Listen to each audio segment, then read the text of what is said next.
Brothers, it gives me great pleasure to be here and join you here at ISTAC. As perhaps you might know, I'm visiting you from very, very far away. And the gentleman that was driving me here, he said, "Is it okay if I ask you for the topic of the khutbah?" And I said, "Sure, but you might be a bit confused." He said, "Okay." I said, "The khutbah is going to be called Good Arrogance." So I think he was a bit confused. But I wanted to really hone in on this. And there's a particular hadith of the Prophet ﷺ that I am very sure that most of you, if not all of you, have heard multiple times, related to arrogance. And that hadith, it comes from Abdullah ibn Mas'ud, who says that he heard the Prophet ﷺ قال لا يدخل الجنة من كان في قلبي مثقال ذرة من كبر. That he who has in his heart an ant's weight, the Prophet ﷺ says, an ant's weight of arrogance will not enter Jannah.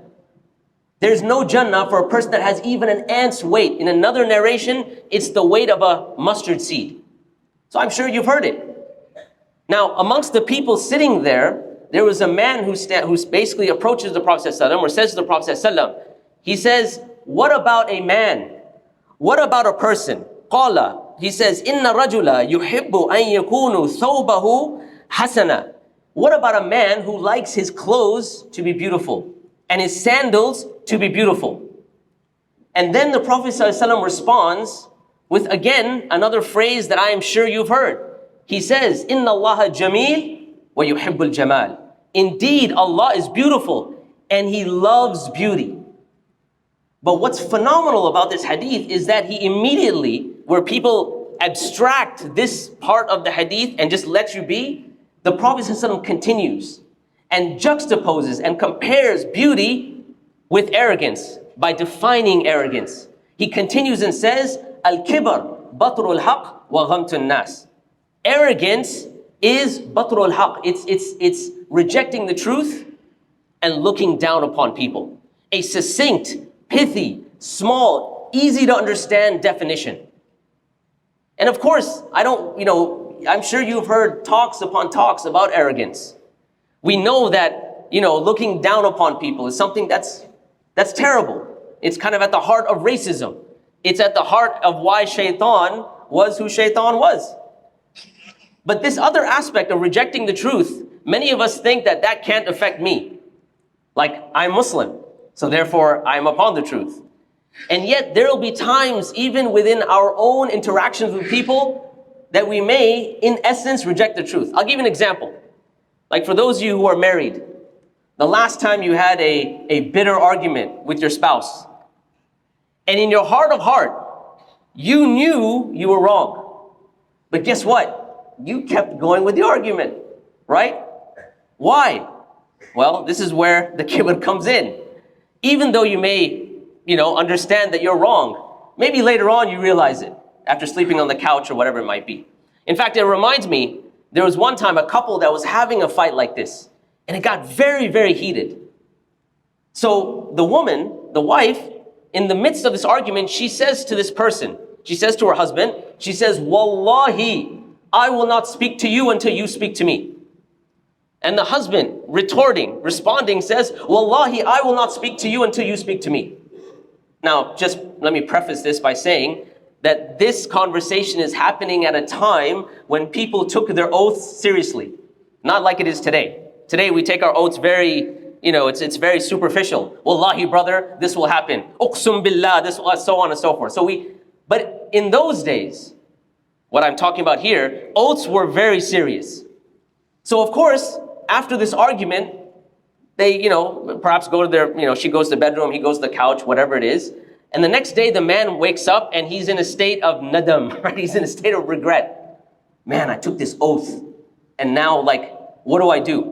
So he goes out and ventures out to the scholars of the city, saying, "Look, I took this oath that, I would not speak to my wife, and she said she took an oath. What do we do?" Every single scholar he goes to tells them, "Look, you have to give some sort of, fidya. You have to pay it off. You have to repent unto Allah. This is a problem that this is very serious." And as he's walking back home, despondent, depressed with his head down, like, man, this is something so this is bad. He says, let me check with one more imam. And who was that imam? Imam Abu Hanifa, rahimahullah ta'ala. So he goes to the house of Imam Abu Hanifa, he knocks on the door, and Imam Abu Hanifa invites him in, rahimahullah ta'ala, and he tells him the situation. Imam Abu Hanifa says, go home, talk to your wife, everything's fine. No need for no fidya, no kifara, nothing. Kafara, don't worry about that. Just go talk to her. So he's happy. He's like, this is great. So he's almost skipping on his way home. And as he's on his way home, he bumps into another scholar. And the scholar asks him, what did Imam Abu Hanifa tell you? So the man says, I don't know, but he disagreed with you. You were telling me to pay fidya and all of this. He said I can just go talk to my wife. So the man got a bit upset. He's like, how could Imam Abu Hanifa say such a thing? Let us go together. So they go to his house, they knock on his door again. Imam Abu Hanifa answers the door. The other scholar, in a state of he's a bit angry. He says, Ya Imam, what did you tell this man? He says, well, I told him he can go talk to his wife. He said, didn't you hear what he said? Didn't you listen to the situation? He said, I did. He said, how can you say such a thing? He goes, okay, tell me the situation again.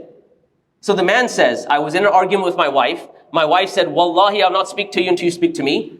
And I said, Wallahi, I'll not speak to you until you speak to me. And we went our separate ways. So Imam Abu Hanifa said, what's the problem?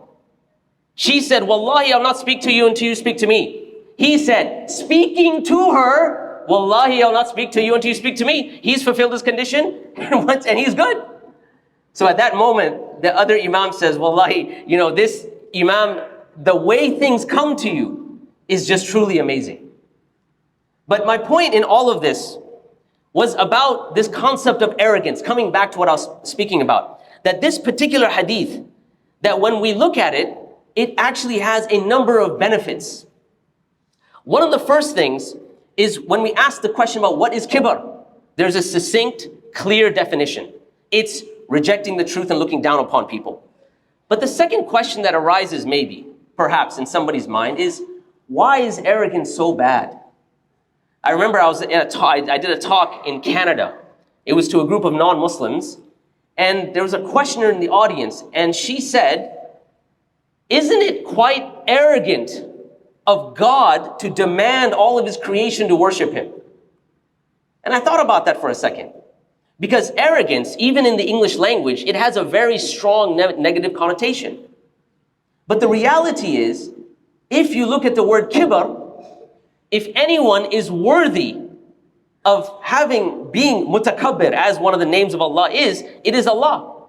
He is the one that's worthy of worship. He is the one that's worthy of greatness, subhanahu wa ta'ala. And so you may ask, why is arrogance so bad? Well, one of the reasons it may arise is that you are now competing with Allah. In a hadith where the Prophet ﷺ mentions, and this is a hadith Qudsi, where the Prophet ﷺ quoting Allah subhanahu wa ta'ala. And the Prophet ﷺ says, قال Allah azza wa jal. He says, Allah subhanahu wa ta'ala says, Al-kibriya'u ridai. This kibr, this pride is my upper garment. وَعَظَمَةُ and grandeur is my izar, is my lower garment. And anyone that competes with me in one of these two, meaning pride, arrogance, or grandeur, he will take his seat in the hellfire. Now, let me give you a bit of context for this hadith. You see, in the days when Arabs would wear an upper garment and a lower garment, it would be considered extremely disrespectful. Major aib, it was bad taste, extremely rude to pull someone's izar off or to pull someone's upper garment off. Even today, you can imagine if you did that to someone, it would be very uncouth, very disrespectful. So the context of the hadith is as if you are doing this, yet you're doing it to Allah. Now, if that's the case, does it mean that there is no way in which a person can be like Allah? Now you might be thinking, wait a minute, that sounds a bit shirky. What do you mean, be like Allah? Laysa kamithlihi shay. There's nothing like unto Allah. But there's a concept where many scholars speak about taking on the attributes of Allah subhanahu wa ta'ala. Why? Well, as one of the scholars said, he says that this matter about the most beautiful names of Allah, the most beloved creation to Him, in other words, Allah, are those who take on the characteristics of Allah. And then he continues, he says, why? Inna Allah jameel wa yuhibbul jamal. Allah is beautiful and He loves His servants to be beautiful. He says, Inna Allah kareem wa yuhibbul karam. Allah is generous and He loves His servants to be generous. And he continues and he says, Inna Allah alim, Allah is al-alim, the most knowledgeable, and He loves the people of knowledge. He loves the scholars. So taking on these attributes is part and parcel of our increasing and being better in our character. But obviously, we will never come to the point to be like Allah subhanahu wa ta'ala. In fact, there are some attributes that we don't take on at all. I'll give you an example. You know, the concept of fasting in Ramadan. Like, it has such a high maqam, it has such a high value in our deen, that you really have to ask, what makes it so powerful? Well, one of the reasons, as one of the scholars mentions, he says that when you fast, it's like you are trying to emulate, trying to copy one of the attributes of Allah, and that is al-ghani, that He is free of all needs. Because when you're fasting, you're not eating. It's as if you don't, quote unquote, need sustenance. But what is the result of that? He says that the result of your attempt in trying to emulate the attribute of Allah, Al-Ghani, is that when you break your fast, you realize your total, utter, immense dependence upon Allah subhanahu wa ta'ala. So you try, but you then realize that Allah is Al-Ghani, wa antumul faqara, and indeed you are all impoverished. Our impoverishment then arises. So, coming back to what I was saying, arrogance. He's mutakabbir. We shouldn't emulate Allah in that. But here's where it gets very tricky. Because sometimes we are so worried about arrogance that it can be debilitating. Because we don't understand the difference between confidence and arrogance. So understanding the difference between arrogance and confidence. You see, what happens is arrogance has a deep negative attribute. It's deep. It has deep negative connotations. And one way of looking at the concept of arrogance and understanding it truly is to look at it like a spectrum. I remember there's a speaker that said this, and it was very powerful. On this spectrum, you have two sides. On one end of the spectrum is arrogance. On the other end of the spectrum is humiliation. And what's in the middle? So arrogance on one side, humiliation on the other side. Right in the middle is confidence and humility. We want to be humble before Allah subhanahu wa ta'ala, but we don't want to be humiliated. We want to be confident, but we don't want to be arrogant. The middle path. وَكَذَلِكَ جَعَلْنَاكُمْ أُمَّةٌ وَسَطًا. We have made you a middle nation. We don't want arrogance. We don't want humiliation. We want the middle.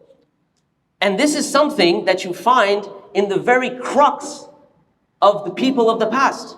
Imagine me, now let's say I come and I come up to the pulpit and I say, you know what? I would like to be the rector of this university. And I demand that I, as the rector of this university, I will have such dominance and so much power and so much grandeur that there'll be no rector like me after me. You'd be like, wow, he's one arrogant man, right? Like how dare, who does he think he is? You would think that's a very arrogant statement. But let me remind you of the statement of Sulaiman AS. Because remember, Sulaiman AS, he asks Allah for this. He says, وَهَبْلِ لِي مُلْكًا. Oh Allah, grant me a kingdom لَا يَنْبَغِي لِأَحَدًا مِّن بَعْدِي. That there will be no one after it that can have a kingdom like mine. No one. And this is a prophet of Allah. Are we going to say he's arrogant? Of course not. But he understands the nuance, the difference between arrogance and confidence. What is the distinguishing characteristic? The distinguishing characteristic is a person understands that their izzah, their honor comes from Allah.